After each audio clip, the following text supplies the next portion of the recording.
من الشیطان الرجیم بسم اللہ الرحمن الرحیم۔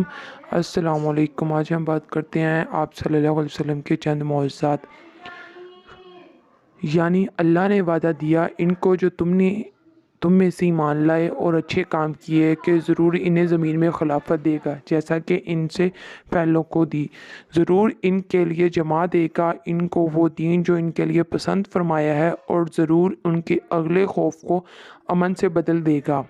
میری عبادت کریں، میرا شریک کسی کو نہ ٹھہرائیں، اور جو اس کے بعد ناشکری کرے وہی لوگ بے حکم ہے۔ اس آیت مقدسہ میں اللہ تعالیٰ نے صحابہ کرام رضی اللہ تعالیٰ عنہ اور رسول اللہ صلی اللہ علیہ وسلم سے خلافت راشدہ کا وعدہ فرمایا، جو کمال غلبہ دین و داری کی سلطنت عظمہ سے عبارت ہے۔ یہ پیشین کوئی بشارت خداوندی پوری طرح صحیح ثابت ہوئی، یعنی اللہ تعالیٰ نے حضور نبی پاک صلی اللہ علیہ وسلم کے چار یار ان باصفات کی خلافت راشدہ سے نوازا۔ وہی ہے جس نے اپنے رسول کو ہدایت اور سچے دین کے ساتھ بھیجا کہ اسے اپنے سب دینوں پر غالب کرے، اور اللہ کافی ہے گواہ۔ اس آیت کریمہ میں اللہ تعالیٰ نے وعدہ فرمایا کہ دین اسلام سب دینوں پر غالب آ جائے گا، چنانچہ ایسا ہی ہوا۔ اس زمانے میں سب مذاہب میں سب پر غالب تر فارس کے مجوسی تھے، اس کے بعد روم کی عیسائی، لیکن بہت جلد تھوڑے ہی عرصے میں اہل اسلام ان دونوں پر غالب آ گئے۔ فارس کی سلطنت تو چند روز میں بالکل تباہ و برباد ہو گئی، اس سلطنت کا نام و نشان باقی نہ رہا، اور روم کی حکومت بھی مغلوب ہو گئی۔ ان کے اکثر ممالک مسلمانوں کے قبضے میں آ گئے، اور رفتہ رفتہ ہندو اور دیگر اہل و ادیان بھی مسلمانوں سے مغلوب ہو گئے۔ یعنی اب بگائی جاتی ہے یہ جماعت اور پیٹیں پھیر دیں گے۔ اللہ تعالیٰ نے اس آیت کریمہ میں خبر دی کہ کافروں کو حضور اکرم صلی اللہ علیہ وسلم کے مقابلے میں شکست فاش ہوئی اور وہ بھاگ جائیں گے۔ واقعی اسی کے مطابق رونما ہوا، اور بدر کے مسلمانوں کی مختصر جماعت 313 نہتے اور بے سر و سامان مجاہدین لشکر کفار قریش، جن کی تعداد 950 مسلح اور پورے ساز و سامان اور کفر کے ساتھ مقابلے میں آئے تھے، پوری طرح شکست کھا گئے، اور ارشاد الہی کے موجب مسلمانوں کو شاندار اور تاریخی فتح و کامرانی نصیب ہوئی۔ یعنی ان کے پیچھے رہ گئے ہوں گے گواروں سے فرماؤ، عنقریب تم ایک سخت لڑائی والی قوم کی طرف بلائے جاؤ گے کہ ان سے لڑو، یا وہ مسلمان ہو جائیں، یا پھر اگر تم فرمان مانو گے اللہ تمہیں اچھا ثواب دے گا، اور اگر پھر جاؤ گے جیسے پہلے پھر گئے تو تمہیں دردناک عذاب دے گا۔ اس آیت مقدسہ میں اللہ تعالیٰ نے خبر دیا کہ مسلمانوں کو صلح حدیبیہ کے بعد ایسے لوگوں سے جنگ کرنے کا اتفاق ہوگا جو بہت زیادہ قوت اور طاقت والے ہوں گے، یہاں تک کہ جو لوگ سفر حدیبیہ میں ساتھ جانے سے رہ گئے تھے ان کو حاکم اسلام پھر جنگ کے لیے بلا لے گا۔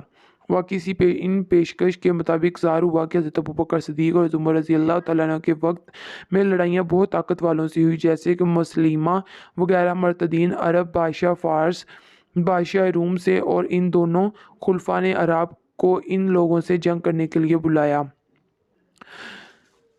اے رسول پہنچا دو جو کچھ اترا تمہیں تمہارے رب کی طرف سے، اور ایسا نہ ہو کہ تم نے اس کا کوئی پیام نہ پہنچایا، اور اللہ تمہاری نگہبانی کرے گا لوگوں سے، بے شک اللہ کافروں کی راہ نہیں دیتا۔ اس آیت کریمہ میں اللہ عز و جل نے حضور اکرم صلی اللہ علیہ وسلم سے وعدہ کیا کہ وہ آپ کو محفوظ و مامون رکھے گا، اور اس نے خود خبری دی کہ آپ کو کوئی قتل نہ کر سکے گا، چنانچہ یہ وعدہ الہی ثابت ہوا، اور کوئی بھی شخص آپ کو قتل نہ کر سکا۔ حالانکہ لاکھوں اشخاص آپ کے دشمن تھے، اور کئی لوگوں نے آپ کے قتل کا ارادہ کیا لیکن کامیاب نہ ہو سکے۔ بخاری مسلم میں حضرت جابر بن عبداللہ رضی اللہ تعالیٰ عنہ سے روایت ہے کہ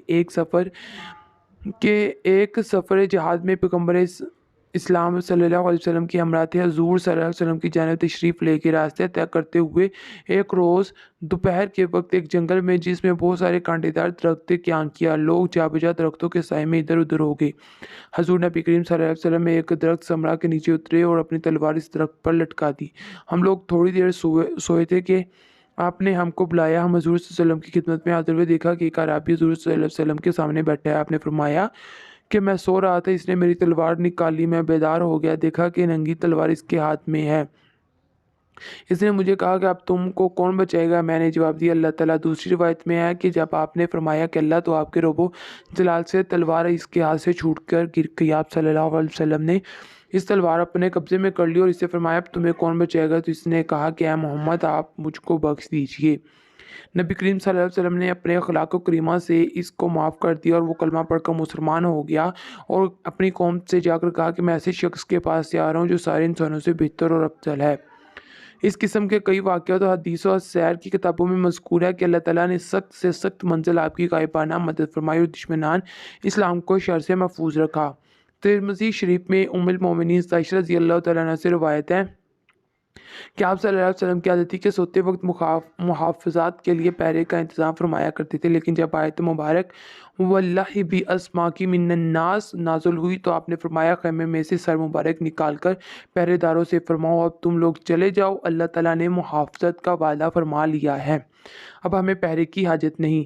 یہود ہمیشہ مغلوب رہیں گے اور وہ کچھ نہ تمہارا بگاڑ سکیں گے مگر یہی سنا، اور اگر تم سے لڑے تو تمہارے سامنے سے پیٹھ پھیر جائیں گے، پھر ان کی مدد نہ ہوگی۔ اس آیت کریمہ میں اللہ تعالیٰ نے خبر دی کہ یہود کبھی اہل اسلام پر غالب نہ ہوں گے، ان سے مسلمانوں کو بڑا صدمہ نہ پہنچ سکے گا، اور آپ صلی اللہ علیہ وسلم مسلمانوں سے لڑائی کریں گے تو جب مسلمانوں سے لڑائی کریں گے تو شکست پائیں گے اور ہمیشہ مغلوب رہیں گے۔ کلام الہی کی یہ پیشن کوئی پوری طرح ثابت ہوئی کہ کبھی یہود مسلمانوں پر کوئی دست درازی نہ کر سکے اور ہر جنگ میں انہوں نے شکست کھائی۔ چنانچہ بنو قریظہ اور بنو نذیر اور بنو کنیقہ اور یہود خیبر سب نے اسلام کے عہدے میں جنگوں میں شکست اٹھائی اور ہمیشہ مغلوب اور ذلیل ہوئے۔ آخرکار ان کی مغلوبیت اس حد تک پہنچ گئی کہ عمر فاروق رضی اللہ تعالیٰ نے جزیرہ عرب سے باہر نکال دیا۔ حضور پاک صلی اللہ علیہ